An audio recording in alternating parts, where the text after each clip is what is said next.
Bienvenidos a Charlas desde el Laboratorio, una mirada desde la psicología científica.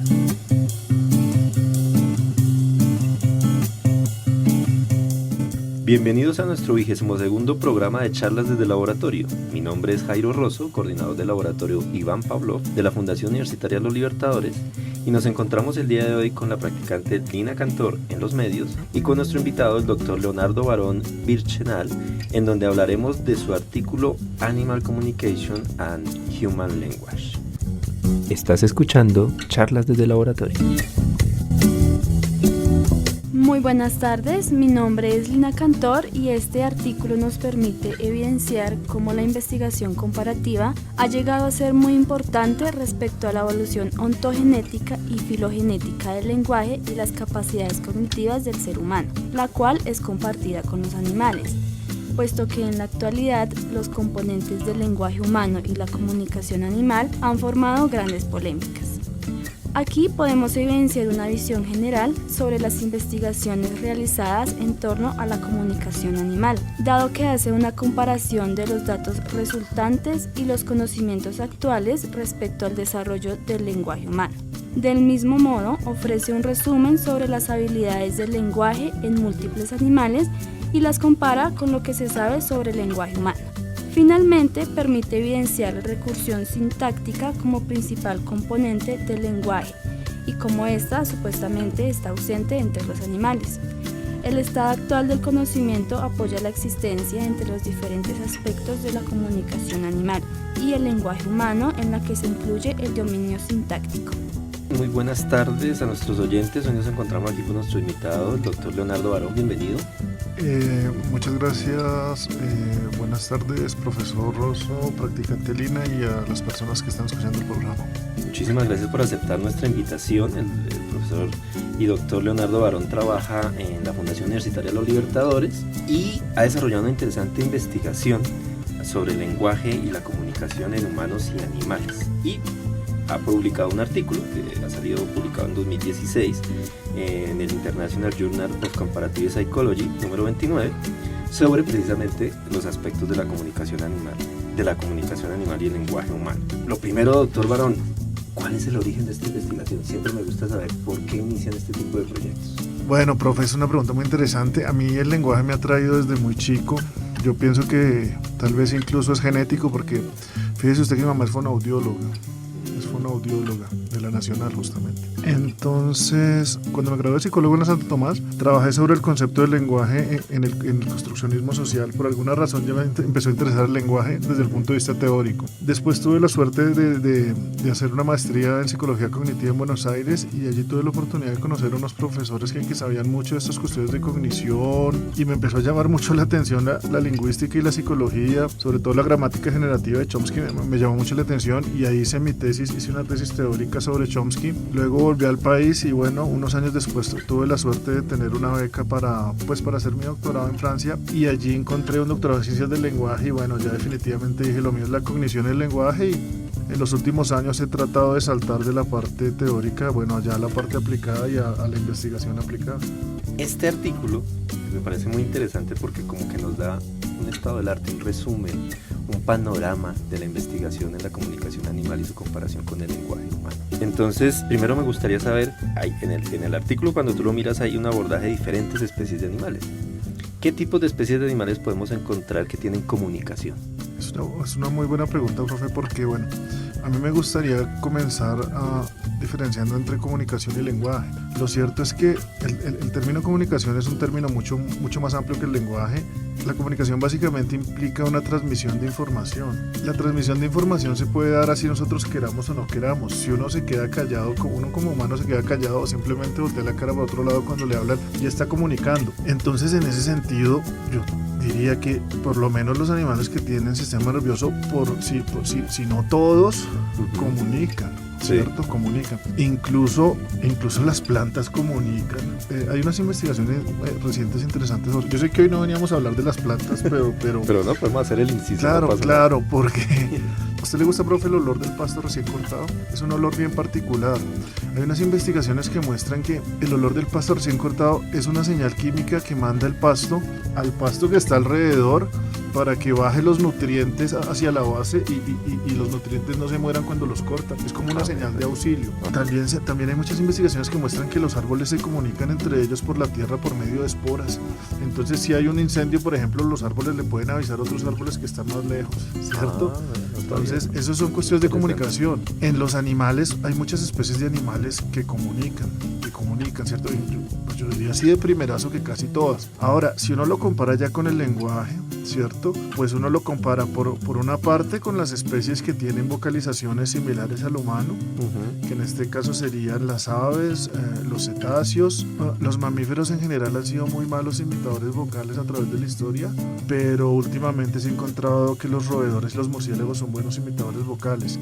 En ese sentido, ellos se parecerían mucho. Por otra parte, digamos, la investigación de hace unos 20 años más o menos hacia acá nos muestra que el lenguaje de señas es un lenguaje totalmente natural en el humano y que no es artificial como se pensaba antes del 90 o del 80, que muchas veces a los pelados en los colegios, a los pelados sordos ni siquiera los dejaban aprender el idioma de señas porque pensaban que era como una aberración del lenguaje. Yo creo que desde el 91 más o menos en que una investigadora de apellido Petito encontró que el lenguaje de señas tiene una etapa de balbuceo como el lenguaje natural y que se aprende naturalmente como el habla. El lenguaje de señas también ha adquirido, digamos, el estatus que tiene el habla. En ese sentido, algunos primates como los chimpancés, los gorilas y esto, pues los primates, los que llaman los grandes monos, ¿no? Los monos sin cola, los grandotes, ellos también tienen la capacidad de manejar un amplio lenguaje de señas. Entonces, en ese sentido... Y de sonidos, ¿no? También tienen sonidos, he leído de algunos sonidos para dar información sobre depredadores o cosas de ese tipo, sobre todo en bonobos y chimpancés. Sí, señor, pero entonces los animales que tienen, los monos que tienen estas señales, que tienen un gran repertorio de señales y que las pueden de alguna manera modificar, que tienen una estructura y que pueden avisar sobre depredadores y estas cosas, son sobre todo los pequeños monos, los monos con cola, los monos del Nuevo Mundo, del Viejo Mundo, los cercopítecos y a unos que llaman los monos Liszt porque se parecen al compositor húngaro Liszt. Ellos tienen un gran repertorio de vocalizaciones y sobre todo que son unas vocalizaciones naturales porque se dan cuando ellos están en libertad. Los grandes monos, por el contrario, saben que salieron muy malitos para vocalizar, muy malos, porque mire, en el 50, 60 más o menos, lo primero que se quiso fue enseñar a hablar a los grandes monos, a los que tenían encerrados o los que tenían pues medio guardados, se les trató de enseñar a hablar, pero eso fue totalmente desastroso. O sea, los grandes monos son incapaces de aprender palabras y las pocas que dicen las dicen muy mal. Ellos realmente tienen unas ciertas vocalizaciones, muy pocas, innatas, y pueden modificarlas moviendo los labios. Pero entonces la modificación de los sonidos a partir de los labios es muy rudimentaria. Sí, es muy rudimentaria. Nosotros los humanos no solo movemos los labios, movemos también la lengua, movemos la laringe, cerramos y abrimos la glotis, una cantidad de cosas que generan todos esos sonidos, que no son desde luego netamente humanas, porque usted se da cuenta, las aves, por ejemplo los pericos, tienen una pronunciación prácticamente como la nuestra. Entonces los grandes monos, como los chimpancés, los gorilas y los bonobos, que son chimpancés enanos, son muy buenos para las señas, pero muy maloskis para hablar. Por otra parte también, bueno, tienen otras formas de comunicarse con la mirada, también tienen el gesto indicador, el gesto de señalar y con las posturas, pero entonces ellos son más de los gestos. Los monos que utilizan más los sonidos para comunicarse, y que hay varios bastantes estudios sobre eso, son los monos con cola, los pequeñitos. Y entonces, ya que nos metimos con los primates y los grandes monos, en los 60, 70, como tú decías, entrenaron a los monos incluso con lenguaje de señas, algunos chimpancés y algunos científicos, ¿no?, para comunicarse con ellos. Sí, señor, y hubo digamos, varias etapas de este tipo de aprendizaje. En un primer momento, pues les enseñaron a partir de las técnicas conductistas con reforzamiento y tal, las señas. Los monos aprendieron muchas señas, pueden aprender una gran cantidad de señas, e incluso llegaron a unir y estructurar esas señas, ¿no? Que al final es como el quid del asunto, y lo que muchos lingüistas afirman que es lo que es netamente humano del lenguaje, y no es la capacidad del sonido, no es la capacidad del significado, sino es la capacidad de organización y a partir de un conjunto finito de palabras lograr hacer una cantidad infinita de combinaciones que pueden ser totalmente novedosas. Muchos lingüistas hoy en día, digamos los seguidores de Chomsky, los biolingüistas o los gramáticos generativos afirman eso, ¿no? Entonces muchos de los chimpancés y gorilas que les enseñaron las señas en esta época pudieron aprender bastantes señas y pudieron llegar a hacer una serie de combinaciones. Lo que pasa es que las combinaciones fueron, digamos, pueden combinar 3, 4, 5 señas, de repente 6, pero de una manera muy simple, ¿cierto? Repetitiva, un poco tediosa, y más de eso no se supo que llegaran. Después de eso entonces dijeron, bueno, pero si a los niños no se les enseña a hablar, pues más bien criemos a los monos como niños. Entonces hubo unos monos que me parece y su hermanita Kansa, no cómo se llamaba ahora, los criaron en una familia con otros niños y ellos, digamos, adquirieron el lenguaje de manera natural como lo adquieren los niños, que una característica de la lengua materna es justamente que no debe ser enseñada. La lengua materna, ya sea el lenguaje de señas, ya sea un idioma hablado, más que aprenderse se activa automáticamente, automáticamente, aproximadamente entre los 18 meses de edad y los 7 años. Los niños no hay que enseñarles a hablar realmente, los niños aprenden solos. Entonces estos monitos de alguna vez, estos grandes monos de hecho, sí aprendieron muchas cosas, de esta manera, digamos, natural. Después de que aprendieron esta cantidad de señas, se les enseñó a hablar por medio de unas pantallas que tenían signos, entonces ellos ponían los signos para comunicarse, entonces podían hacer o bien con señas o bien con estos ideogramas, me parece que los llaman. Sí, podían decir cosas como hambre, manzana, encima mesa. Yo creo que esa sería una de las frases, como las oraciones como más largas y complejas que han podido llegar a decir. Desde luego jamás ningún artículo, ¿no? Ni ninguna preposiciones o cosas por el estilo, un lenguaje, digamos, muy telegráfico. Y como le digo, ya hambre, manzana, encima mesa, yo creo que es lo más sofisticado, ¿no? Hay mucha evidencia también que es anecdótica. Algunos científicos afirman que incluso ellos lograron hacer palabras nuevas combinando otro tipo de palabras. En este momento no me acuerdo exactamente, pero diga usted que a un cisne lo llamaban pájaro del agua, por ejemplo, o cosas por el estilo, que es algo bastante novedoso. Pero entonces, unas personas muy famosas que hicieron estas investigaciones fue la pareja Garner, de apellido Garner, y ellos publicaron mucho y todo, pero entonces no los filmaron y no guardaron muchos registros. Entonces no había como evidencia. Hay mucha evidencia de allí, es anecdótica y no se sabe muy bien. En cualquier caso, al día de hoy se sabe que estos grandes monos pueden aprender 100, 200, 300 señas, pueden utilizarla para pedir cosas y pueden hacer pequeñas combinaciones con ella. Pero entonces el quid del asunto es esto. Primero, digamos, esto es algo que ocurre solo en cautiverio. Los monos no utilizan señas entre ellos, solo en cautiverio. Segundo, las suelen utilizar para responderle al investigador, ¿cierto? Es decir, el investigador le tiene que preguntar y le responde en señas. No es que de pronto lo llamen al investigador y le digan, venga, y le hablen con la seña.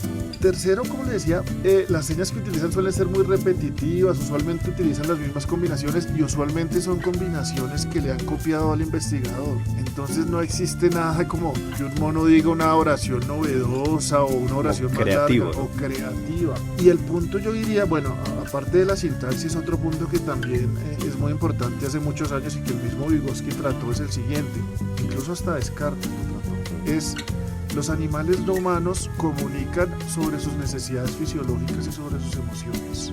Aparentemente no comunican nada más que eso.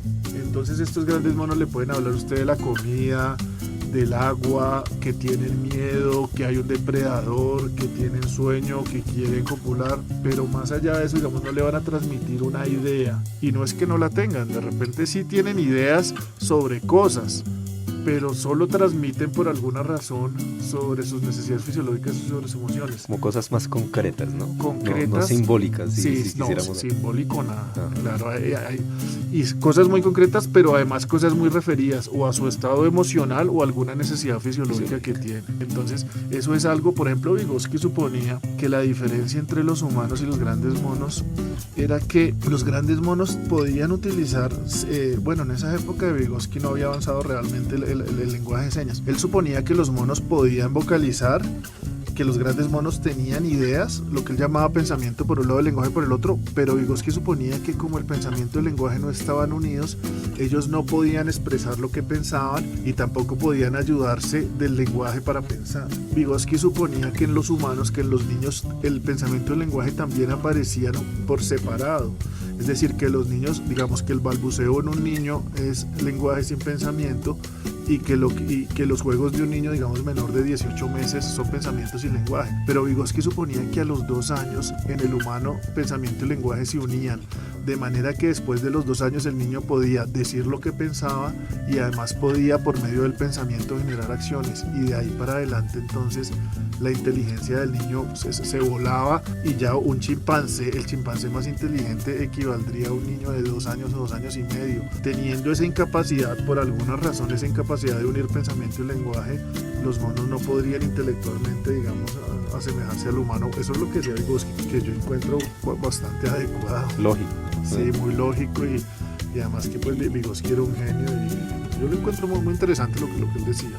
Bueno, nos hemos ido por los primates, vayamos bajando un poco en las especies y vamos mirando cómo se ve esa comunicación. Los delfines sería lo siguiente que uno pensaría. Claro, digamos, uno pensaría que lo más similar al humano es como el chimpancé. Sí. En ese sentido uno podría pensar que el chimpancé debería tener como el sistema de comunicación o lingüístico más semejante al humano. Pero lo que yo pienso es que es como si la capacidad del lenguaje humana estuviera conformada por distintas otras habilidades que están repartidas en otros animales y no necesariamente son los chimpancés. De hecho, tal vez sean las aves el modelo más adecuado para estudiar el lenguaje humano, por lo menos el habla. Entonces, en ese sentido, no es como uno podría esperar, ¿cierto? Sí. Bueno, los delfines también son unos de los pocos mamíferos que son buenos imitadores vocales, tienen unos cantos para comunicarse entre ellos, son unos seres muy sociables, porque bueno, en general en los animales las vocalizaciones son utilizadas o para proteger el territorio o para buscar la cópula, ¿cierto? Usualmente es para esas dos cosas, en términos muy generales. Pero hay ciertas especies que son muy sociables, como los loros, por ejemplo, que aparentemente son súper sociables y tienen una estructura social increíblemente compleja. Y los delfines. Y los delfines utilizan entonces mucho para comunicarse entre ellos. Incluso los delfines tienen nombres, profe, fíjense. Los delfines tienen unos silbidos característicos y con estos silbidos uno puede saber con qué delfín quiere digamos, comunicarse o qué delfín necesita dirigirse, digamos.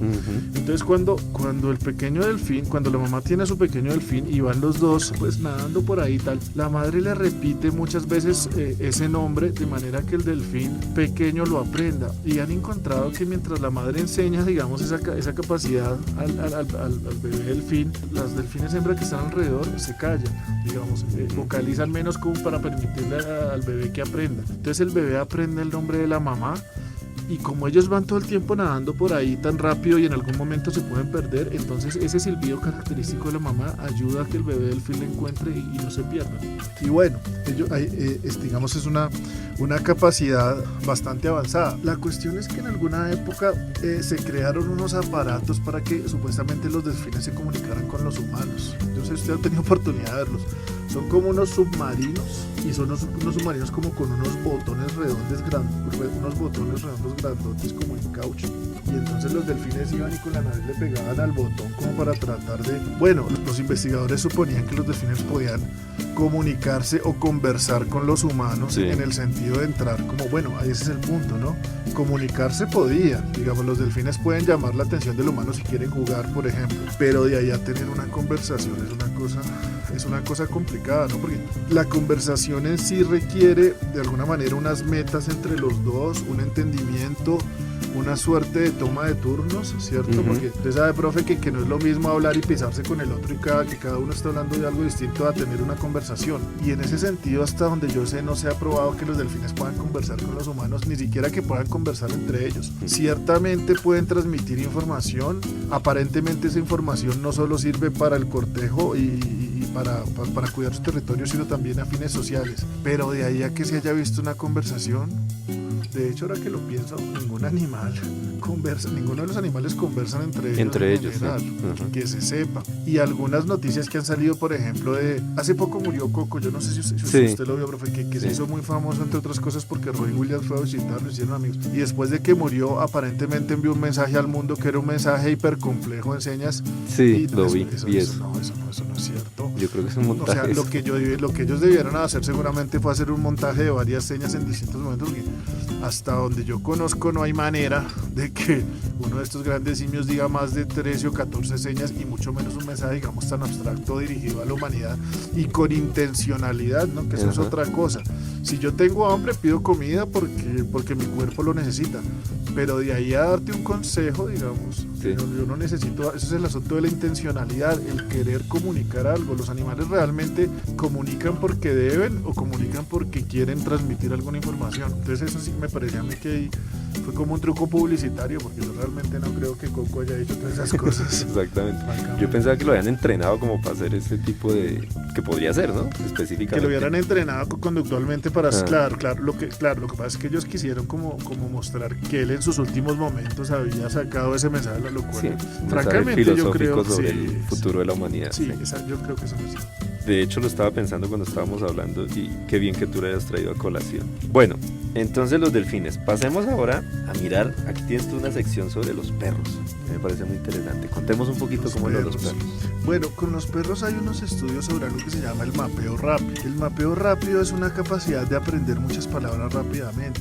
Lo que sucede, profe, es que los niños, como yo le comentaba, entre los 18 meses aproximadamente y los 7 años, los niños adquieren cualquier idioma del mundo con la misma facilidad, o cualquier idioma de señas. Incluso los niños pueden volverse bilingües, lenguaje de señas y habla, sin ningún problema.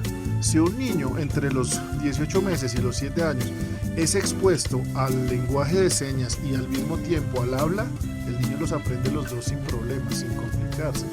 Es más, fíjese, si yo, por ejemplo, yo no tengo hijos, pero yo tuviera hijos y le enseñara a mi hijo inglés, yo el inglés lo hablo muy macheteado y me equivoco mucho. Pero si yo le hablara a mi hijo, digamos, todos los días 1 o 2 horas o en un contexto determinado interactuara con él, en teoría, digamos, lo que muestra la investigación es que mi hijo aprendería a hablar en inglés, y lo aprendería sin los errores que yo tengo.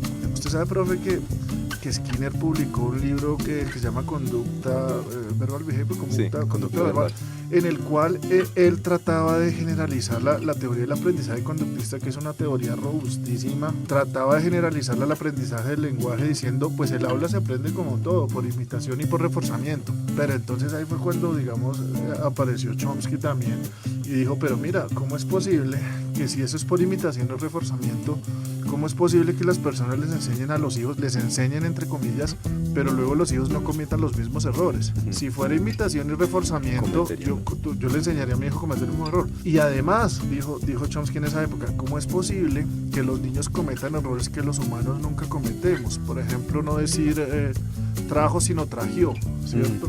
Generalizar algunas declinaciones y eso. Entonces, en ese sentido, digamos, yo sé que ahí el conductismo tuvo que, digamos, remirar esa parte del lenguaje, ¿no? Porque como yo lo entiendo, la teoría es bastante robusta, pero la capacidad lingüística, de repente, del primer idioma no es lo mismo que cualquier otro aprendizaje.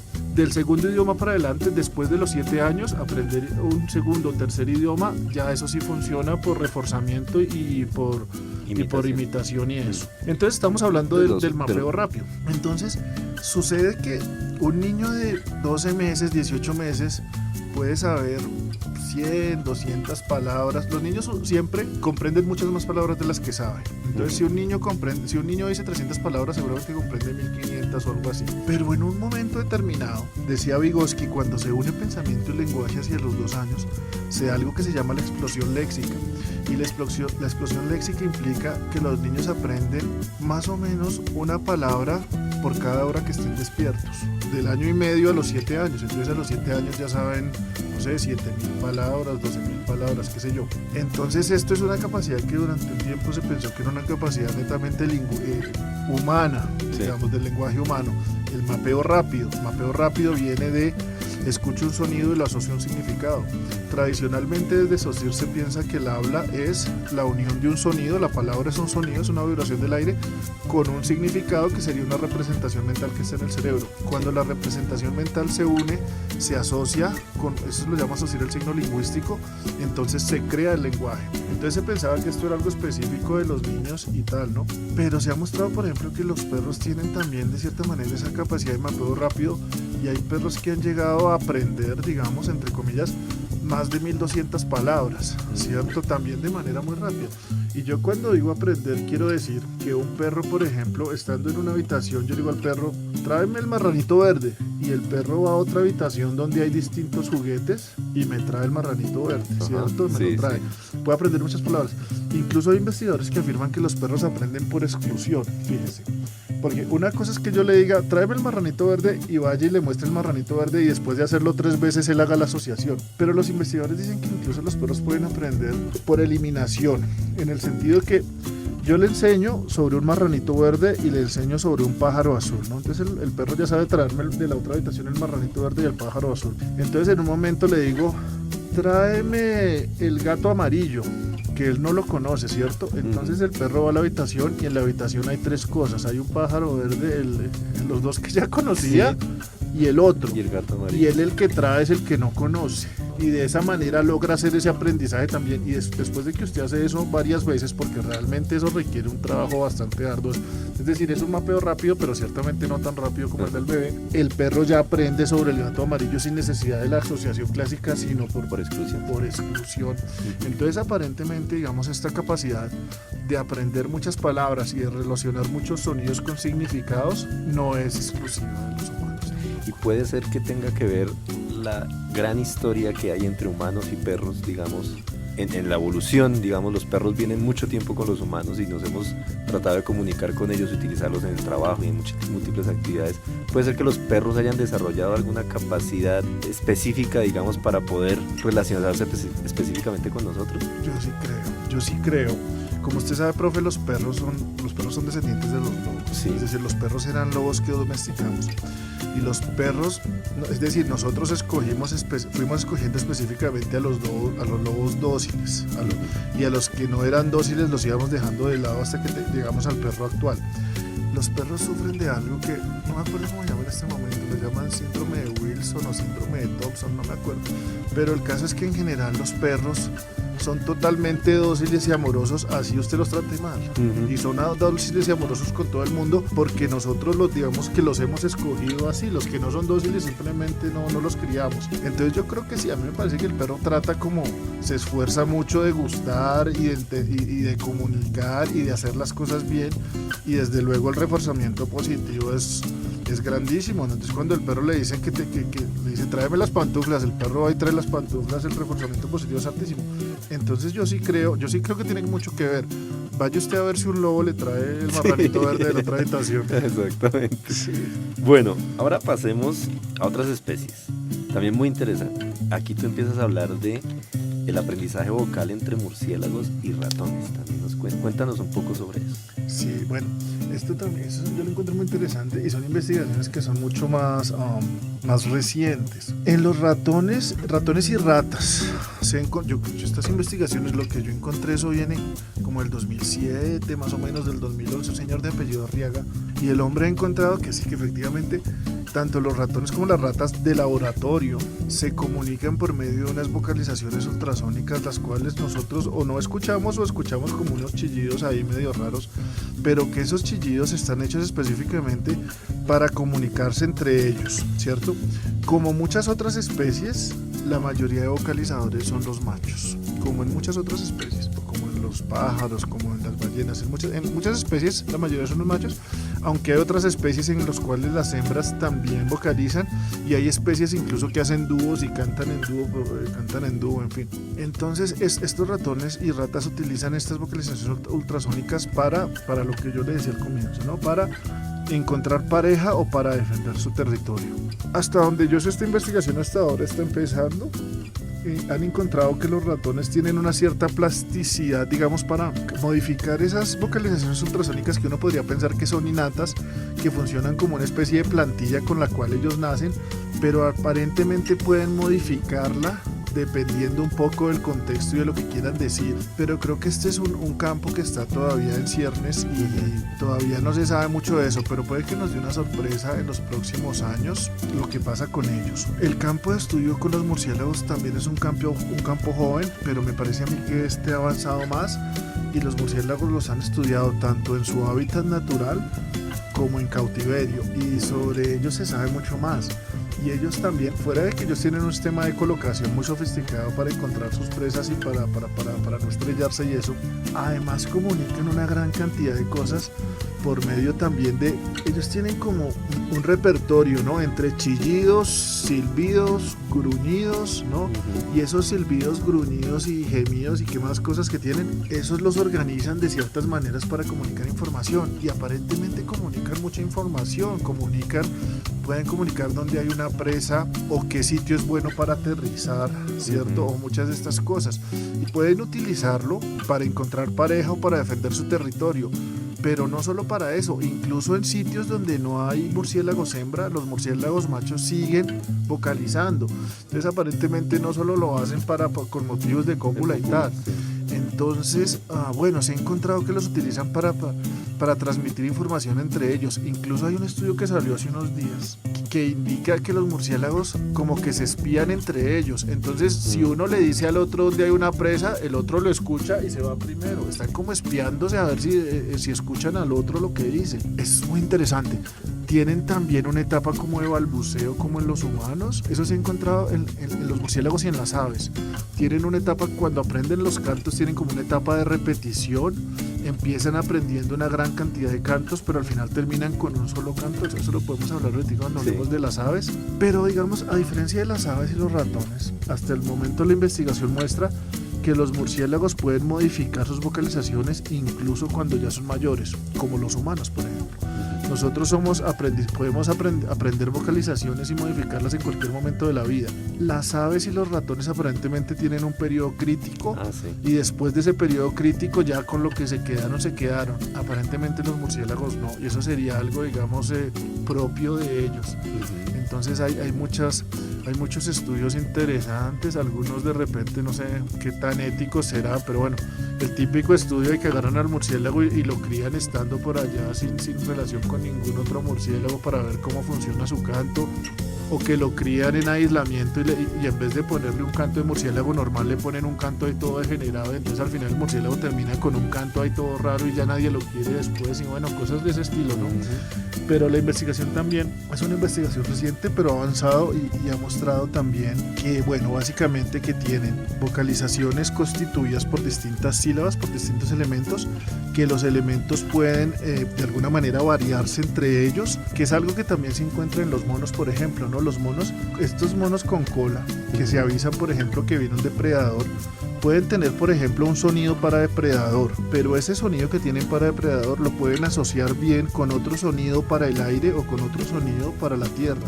De manera que si el depredador es una serpiente o el depredador es un águila, utilizan, digamos que mezclan los dos elementos. Que claro, ahí vamos llegando al tema de la sintaxis, ¿no? Es decir, tomar elementos y organizarlos. Son muy pocos elementos, se organizan de una forma primitiva, pero algo es algo, ¿cierto? Es un principio. Y entonces, al parecer, los murciélagos también tienen entre gruñido, silbido y tal, lo organizan de manera que pueden cambiar los significados y pueden decir cosas, pueden decirse, digamos, cosas entre ellos. Incluso algunos suponen que hay unas ciertas reglas que son las reglas equivalentes, digamos, a las reglas de la sintaxis humana, ¿no? Entonces, que un silbido solo puede ir después de un gruñido, o entre un gruñido y un silbido solo puede ir un gemido, o cosas por el estilo que serían, si usted quiere, una manera de sintaxis primitiva o reglas sintácticas primitivas.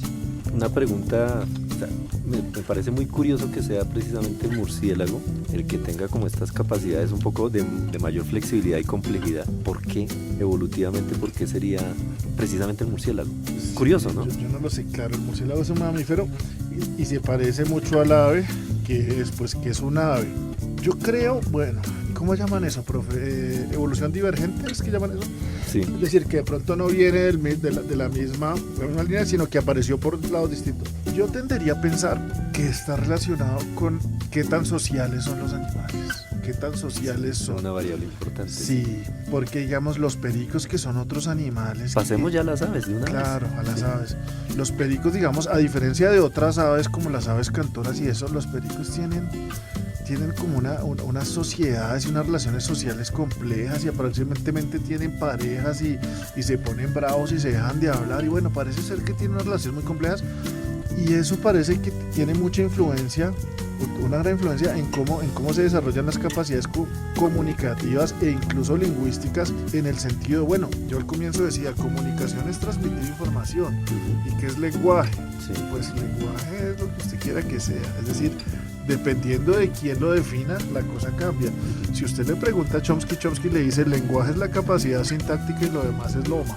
Tanta es la influencia de Chomsky que en inglés, cuando usted habla hoy en día de gramática, en inglés la palabra gramática equivale a la palabra sintaxis. Siento que gramática realmente implica el estudio del lenguaje. Gramática debería ser el estudio del lenguaje, pero Chomsky le ha dado tanto palo desde los 50 con todos sus prosélitos, digamos, que hoy en día gramática quiere decir sintaxis. Entonces eso lo diría él. Otra persona como Vygotsky podría decir, el lenguaje es la capacidad de asociar signos con significados y utilizarlos para comunicarse. Y yo creo que hoy en día una visión moderna sería, el lenguaje es la capacidad de asociar sonidos o de asociar señas con significados para comunicarse, no necesariamente para comunicarse, pero para comunicarse. Entonces, pero sirve para comunicarse. Entonces, una de las preguntas es, ¿por qué nació el lenguaje? Filogenéticamente hablando, ¿por qué nació el lenguaje? Muchos dicen, digamos, que el lenguaje nació por la necesidad de comunicarse. Digamos que esa necesidad de comunicarse y de comunicarse de manera eficiente y específica llevó a pasar de una comunicación general de pronto de gritos o de signos o de movimientos o de canciones a algo mucho más específico. El lenguaje es muy específico y permite transmitir información de manera muy rápida y muy eficiente. Entonces, si uno pensara que eso es cierto, uno podría decir, bueno, de repente por eso animales tan sociables como el delfín o como las abejas o como los pericos, sí, de repente se ha prestado, esa complejidad social se ha prestado para que sus sistemas de comunicación se afinen mucho más. Chomsky negaría totalmente eso y diría, no, el lenguaje no se hizo para comunicarse, el lenguaje se hizo para expresar el pensamiento. Es decir, la comunicación, la necesidad de comunicación no fue una influencia para que apareciera el lenguaje. El lenguaje no es un desarrollo. Para Chomsky el lenguaje es una cuestión azarosa. Fue un recableado que le sucedió a un individuo hace 65.000 años en el este de África, que permitió conectar la parte del cerebro encargada de hacer los sonidos con la parte del cerebro encargada de los significados que existían hace muchos años, permitió conectarlas por medio de la sintaxis, y así nació el lenguaje de manera azarosa, y entonces el hijo de esta persona adquirió la capacidad, y a su vez sus hijos se volvieron una tribu muy poderosa y pudieron acabar con los otros. Entonces digamos que no es una cuestión evolutiva, como Vygotsky sí diría. Sí es evolutiva, y una de las presiones evolutivas más importantes es la necesidad de comunicarse. Entonces, volviendo a las aves en términos de aprendizaje vocal, las aves son como el modelo más importante, que no lo son los chimpancés, digamos, de repente las ratas y los murciélagos terminan siéndolo, o las ballenas en un futuro, pero en este momento son las aves. Sí, he estudiado muchísimo del cerebro de las aves, las estructuras del lenguaje son muy similares a las nuestras, y la manera en que un ave aprende a hablar es muy similar a la manera en que nosotros aprendemos a hablar. Las aves, cuando un ave aprende sus cantos, el ave al comienzo tiene muchos cantos, puede repetir los cantos, digo usted, del vecindario, ¿no? De los pájaros que están en los árboles circundantes. Entonces, las aves empiezan como por un periodo de balbuceo, empiezan a repetir como unas sílabas en sus cantos, tin, tin, tin. Después empiezan a cantar, empiezan a repetir distintos cantos de distintas aves, y después el canto que les resulte más conveniente para atraer hembras, porque en las aves la mayoría que cantan son también machos. El canto que les resulte más específico, bueno, más eficiente, ese es el que se queda, y ese canto lo cristalizan. Lo cristalizan quiere decir que después de un tiempo se aprenden ese, y los otros desaparecen y solo pueden cantar ese idioma, ¿no? Lo cristalizan. ¿Y ese lo canta solo esa ave? No, lo canta un tipo de ave. O un tipo de ave. Aunque esa ave lo canta de una manera particular, pero en general es más o menos compartido con otras. Las aves como las ballenas tienen dialectos. Es decir, usted puede saber de dónde viene una ballena, por ejemplo, por la manera en que la ballena canta. Es como si usted viera un estadounidense hablando con una persona de Londres. Los dos se entienden, pero tienen acentos distintos porque han crecido en partes distintas. Entonces, como yo le decía, las aves primero repiten muchos cantos, tienen como la capacidad de aprender distintos cantos, pero al final se quedan con uno, lo cristalizan y la posibilidad de aprender otros cantos desaparece. Haga usted la comparación con el humano. Nosotros, entre los 18 meses y los 7 años, podemos aprender cualquier idioma del mundo con la misma facilidad. Si uno se lo lleva para el Japón, para la China, para la India, donde sea, uno aprende ese idioma automáticamente, casi automáticamente. Es decir, si se requiere que haya un contacto social, evidentemente. Después de los 7 años se da una cosa que se llama la muerte neuronal selectiva y mueren una cantidad de neuronas, y aparentemente esas neuronas contenían información sobre los otros idiomas que estaba ahí de manera innata y que nos hubiera permitido aprenderlos. Como el humano aprendió uno en específico, las neuronas que estaban dispuestas para los demás mueren. Fíjese usted en esto. Los bebés de 9, 8, 10 meses pueden diferenciar los fonemas de todos los idiomas del mundo. ¿Qué quiere decir eso? Mire, por ejemplo, nosotros en español decimos rata y decimos lata, porque tenemos esos dos sonidos, la R y la L, pero los japoneses no los tienen. Entonces, cuando usted le dice a un japonés rata, lata, lata, rata, lata, rata, lata, el japonés oye que usted está diciendo lata, lata, lata, lata, lata, lata. No lo puede diferenciar porque en su idioma no está esa diferencia. Los franceses, por ejemplo, la V y la B la pronuncian de manera distinta. Ellos dicen B y dicen V, ¿cierto? Pero nosotros en español no tenemos esa diferencia, nosotros las dos veces las decimos igual.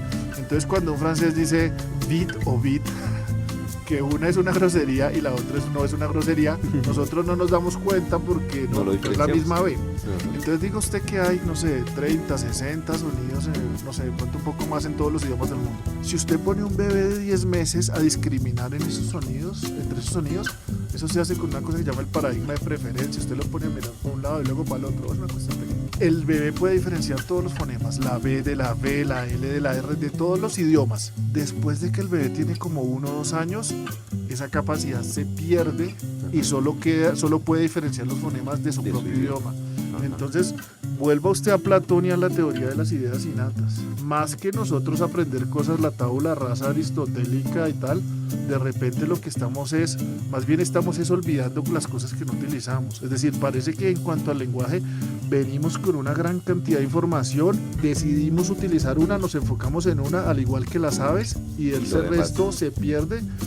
Fisiológicamente hablando, las neuronas en las que está esa información desaparecen y después de los 7 años ya usted no puede reconocer esos fonemas y ya usted no puede aprender el mandarín automáticamente, ya le toca empezar así, es dificilísimo, usted sabe, profe, que eso es complicado. Sí.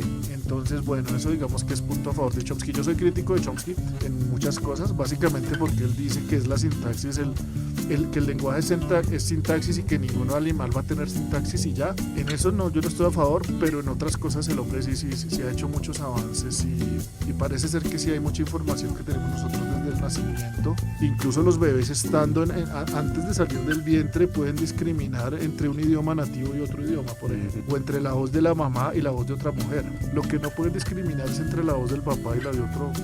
O sea que si el bebé 2 meses antes de nacer, la mamá le está hablando y llega otra señora y empieza a hablar, el latido del corazón del bebé aumenta. Pero si el papá está hablando y llega otro hombre, ni se da cuenta. Si uno está aquí en Colombia, por ejemplo, y el bebé escucha que alguien habla en inglés, que es un idioma que tiene un ritmo muy distinto al español, el bebé se da cuenta que es diferente.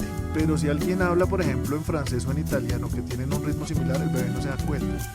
Entonces esas características uno podría decir, bueno, tal vez las aprendieron muy rápidamente, puede ser. La diferencia entre innato y aprendido muy temprano es muy difícil de establecer, pero sí parece ser que tenemos mucho conocimiento del lenguaje desde muy chicos y en las aves ese tipo de conocimiento también se ha visto mucho en cómo las aves aprenden sus cantos. Bueno, y ya pasando de las aves a unos insectos muy interesantes, las abejas. Hablemos de las abejas y su sistema de comunicación.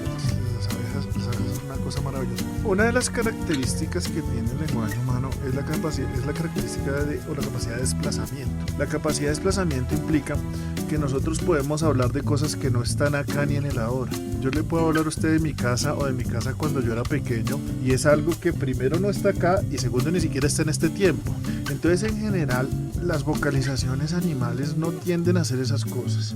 Ellos no tienden a hablar de un futuro ni de un pasado, sino del aquí y del ahora. Sin embargo, las abejas tienen una cosa particular y es que las abejas, por ejemplo, cuando quieren buscar polen o quieren buscar agua o quieren buscar cera o quieren buscar otro lugar para establecer su colmena porque ya se acabaron los recursos de la colmena, entonces ellas tienen exploradores y estos exploradores se van por ahí azarosamente y si el explorador encuentra un sitio, entonces el explorador se devuelve a la colmena y en la colmena, hacia la entrada de la colmena hay un sitio que lo llaman los investigadores la pista de baile. Entonces en esa pista de baile la abeja exploradora empieza a moverse a manera de 8, como si estuviera haciendo un 8, un signo de esos de infinito, y empieza a mover el vientre. Y la manera en que hace los 8 y la manera en que hace el vientre le indica a las demás abejas hacia dónde tienen que ir y le indica también el ángulo del sol, de manera que las otras abejas puedan ir y puedan encontrar ese sitio. Ajá. Entonces, algunos investigadores dicen, mire, eso implica la capacidad de desplazamiento.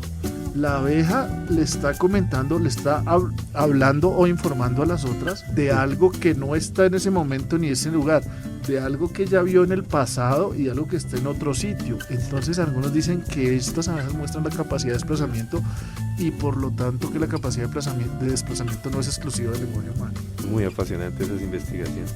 Sí, es muchas cosas sobre eso. Sí, impresionante. Muchas gracias, profe, por contarnos todo esto. Encantado. Bueno, y aquí hay un término que sí quiero antes de que vayamos cerrando ya nuestro tema, que es la recursión sintáctica. ¿Lo he dicho bien? Sí, señor. ¿Qué es este término? ¿En qué consiste? Claro. La sintaxis es la capacidad de organizar una serie de elementos, de organizar distintos elementos para formar, por ejemplo, nuevas oraciones. Entonces, cuando usted forma una oración, usted puede seguir metiéndole cosas y cosas y cosas. Usted puede hacer la oración infinita. Usted puede decir, por ejemplo, el niño tiene una camiseta amarilla. Usted puede decir, el niño que fue ayer a mi casa tiene una camiseta amarilla. Usted puede decir, el niño que fue ayer a mi casa y que tú conociste en la fiesta de cumpleaños tiene una camiseta amarilla y así sucesivamente. Sí. Esa es la capacidad recursiva, la capacidad de agregar elementos a una cadena de manera que la cadena se va agrandando. Entonces nosotros tenemos esa capacidad recursiva que aparentemente es compartida con las matemáticas y lo que afirman los gramáticos generativos, biolingüistas o simplemente los seguidores en general de Chomsky, que ya son legión, ¿cierto? Y que tienen entre ellos muchas diferencias, es que es justamente esa capacidad recursiva o recurrente la que es específica del humano y para ellos el lenguaje es esa capacidad recursiva. El resto, los sonidos y los significados para ellos son capacidades distintas al lenguaje, son capacidades, digamos, subsidiarias que existían con anterioridad a la recursión y lo que hizo la recursión fue permitir unir sonidos con significados y organizarlos de manera que podemos seguir poniendo elementos en una cadena ad infinito, hasta el infinito. Entonces ellos dicen, es la recursión, el lenguaje es recursión, ese es el primer pecado de los gramáticos generativos, el lenguaje es recursión. Y el segundo pecado es esa recursión. Primero, existe en todos los idiomas porque es la gramática generativa, es la gramática universal. Y segundo, ningún tipo de comunicación animal tiene recursión. Pero había unas investigaciones con una tribu que se llama la tribu Piraja. Creo que se llama Piraja, pero entiendo que Piraja viene de Piraya. Y es un lingüista de apellido Everett que se fue a vivir con esa tribu y tal, y la estudió, y lo que este señor afirma es que el lenguaje que utilizan ellos no tiene recursión. Sería el único lenguaje del mundo que no tiene recursión. No quiero meterme, digamos, en teorías conspirativas, pero por alguna razón a ese tipo no le permitieron seguir estudiando ese idioma y lo sacaron y no lo dejaron volver a entrar, y eso se formó ya una polémica porque los chomskianos dijeron que el tipo se había equivocado, que eso estaba mal hecho, pero aparentemente Everett es un lingüista reconocido y sistemático y metódico y aparentemente ese idioma no tiene recursión. Por otra parte, ha habido por lo menos yo conozco unos 2 o 3 estudios con aves que muestran que las aves no solo pueden comprender la recursión, sino que también pueden generar la recursión en sus comunicaciones. No lo hacen de manera natural, ciertamente, les cuesta mucho trabajo, pero aparentemente sí pueden hacerlo y sí pueden comprenderlo. Si estas dos cosas fueran ciertas, entonces se caería, digamos, la idea que tiene Chomsky de que la recursión es la capacidad, es el lenguaje en sí mismo y que es único de los humanos, que es algo, digamos, que yo creo que eso no es así. Muy bien, profe Leonardo, muchísimas gracias por esta exposición que nos ha dado sobre este panorama en la investigación de la comunicación animal y el lenguaje humano. Y me gustaría saber, ya para cerrar nuestra entrevista, ¿qué futuro en la investigación? ¿Cómo ve su futuro en qué tipo de investigación, en qué tipo de temas a partir de esto que ha estado desarrollando? A mí me gusta mucho la comunicación de los animales, me gustaría poder hacer una línea en ese sentido, pero en este mismo momento estoy estudiando el ritmo del lenguaje en los humanos. Mi tesis de doctorado fue sobre el ritmo del habla, entonces en este momento estoy estudiando eso.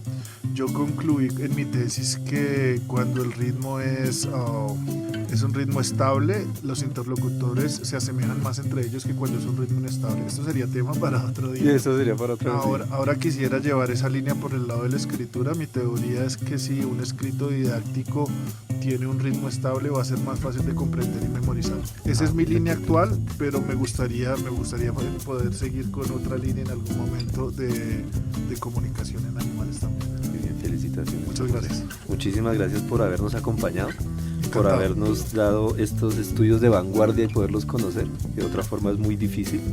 Y a todos nuestros oyentes que quieran conocer más sobre la investigación del profesor Leonardo, los invitamos a que visiten su artículo del 2016, Animal Communication and Human Language, de la revista International Journal of Comparative Psychology número 29. Muchísimas gracias.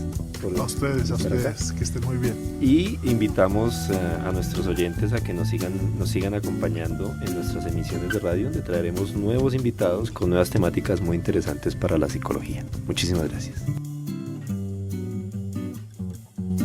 Esto fue Charlas desde el Laboratorio, una mirada desde la psicología científica.